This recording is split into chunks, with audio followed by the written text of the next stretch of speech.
Hello there. La planète Mandalore, telle qu'elle figure en bonne place dans The Mandalorian, a des liens profonds avec l'histoire de Star Wars, et une théorie suggère que des liens secrets avec l'empereur Palpatine et Dark Maul pourraient être inclus. Et c'est juste après ça.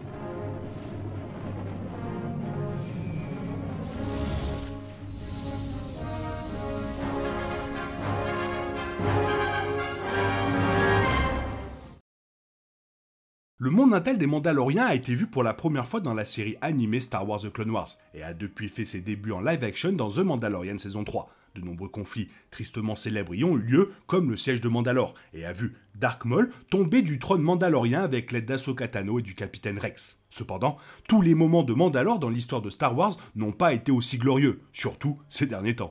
La saison 1 de The Mandalorian nous a révélé la Grande Purge, l'événement au cours duquel Mandalore est tombé aux mains de l'Empire. Cela a été révélé dans Ahsoka comme ayant eu lieu après la guerre civile galactique, ce qui a amené beaucoup à établir un lien entre la destruction de Mandalore et l'opération de l'Empire Cinder. Toutes ces tragédies pour Mandalore dans l'histoire de Star Wars indiquent des liens plus profonds et plus sombres avec d'autres parties de la galaxie, plus particulièrement avec l'empereur Palpatine lui-même. Pendant les temps sombres, Mandalore était en fait supervisé par Gar Saxon, connu sous le nom de Main de l'Empereur. Il a assumé ce rôle après avoir été le bras droit de Dark Maul pendant la guerre des clones, mais a gagné ce surnom en raison de son dévouement à l'Empire et, en particulier, à Palpatine. Cela fait déjà de Mandalore une zone d'intérêt pour l'Empire pendant le règne de Palpatine, mais un autre détail relie les deux encore plus étroitement.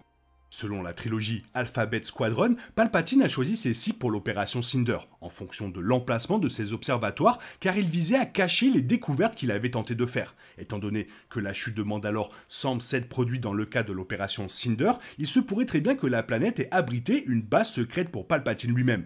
Gar Saxon aurait pu être celui qui l'a protégé en l'absence de Palpatine, lui valant ainsi le surnom de Main de l'Empereur sur Mandalore. Cela soulève cependant la question de savoir pourquoi Palpatine aurait une base sur Mandalore.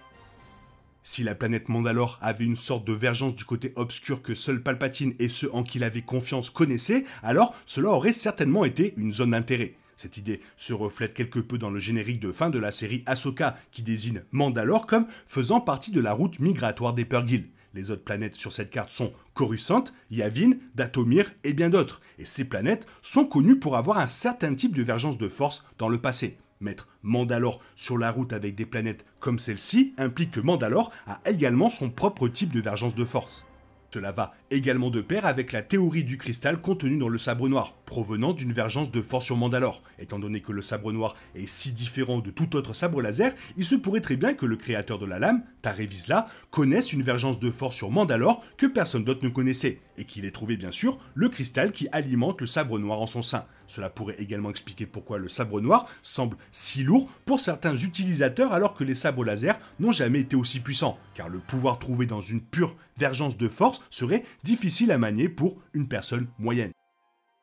Le règne de Dark Maul sur Mandalore est né de son plan visant à intégrer la planète à son empire criminel, le collectif de l'ombre, mais il semble également assez étrange qu'il ait choisi Mandalore pour une telle tâche. C'était certainement pratique pour Maul de pouvoir conclure un accord avec Pre Vizsla et le reste de la Death Watch qui étaient mutuellement bénéfiques, mais il n'y avait vraiment aucune bonne raison pour qu'il reste. Il y avait d'autres planètes plus riches en crimes sur lesquelles Maul aurait pu s'établir, et pourtant il est resté à Mandalore jusqu'à ce qu'Ahsoka Tano elle-même le capture.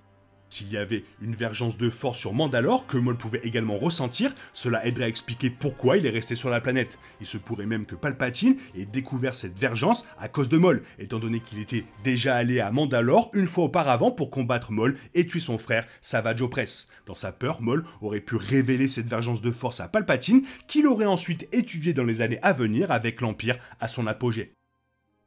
Chose très intéressante, la saison 3 de The Mandalorian faisait déjà allusion à la possibilité que le côté obscur dans une vergence de la Force soit présent, notamment dans les mines de Mandalore. La séquence entière où Din Djarin est capturé par le cyborg semble extrêmement étrange pour le ton général de la série, et même la grotte dans laquelle vit le cyborg est projetée dans une lueur généralement réservée aux zones du côté obscur. Il se pourrait très bien que le cyborg saignait Din comme il avait fait avec d'autres pour servir n'importe quel objectif qu'il avait dans le cadre de l'opération de vergence de la Force, que ce soit une vocation naturelle ou quelque chose que le cyborg faisait pour Palpatine.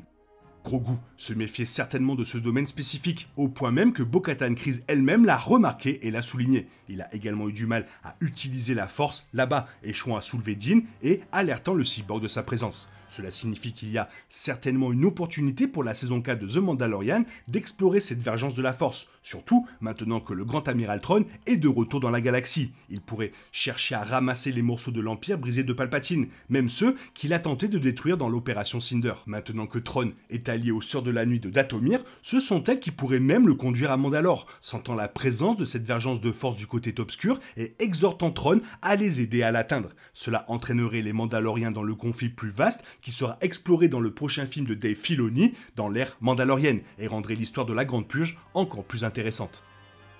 Que Mandalore soit impliqué ou non, il est inévitable que Din Djarin rejoigne le combat contre Thrawn à un moment donné. L'accord qu'il a conclu avec Carson en tant que chasseur de primes sera sans aucun doute lié à tout ce qui s'est passé dans Ahsoka jusqu'à présent, en particulier avec Carson étant si directement impliqué. Étant donné que la Nouvelle République prévoit actuellement d'ignorer la menace de Thrawn, Carson est très susceptible de venir demander de l'aide à Din, car il ne pourrait pas demander de l'aide non autorisée à d'autres alliés. Vu que l'histoire d'Ahsoka se passe dans une autre galaxie, il ne fait aucun doute qu'il fera partie du combat contre Thrawn qui se déroulera dans la 4e saison de l'ère mandalorienne. Pourtant, il n'est pas hors de question qu'Ahsoka soit au moins mentionnée dans la suite des aventures de Din, surtout si Carson peut discuter de la question directement avec lui. Tous deux ont Din comme allié de confiance et Din cherche du travail contre les impériaux autant que possible. Ce sera également tout un parcours éducatif pour le nouvel apprenti Grogu. Il n'y a pas moyen de prédire facilement comment tous les fils de l'histoire d'Ahsoka seront résolus au moment du retour du Mandalorien. Mais, au-delà de cette série, les téléspectateurs peuvent facilement s'attendre à voir Din aux côtés des héros tels qu'Ahsoka dans le plus grand combat contre Thrawn, mais va falloir attendre le film.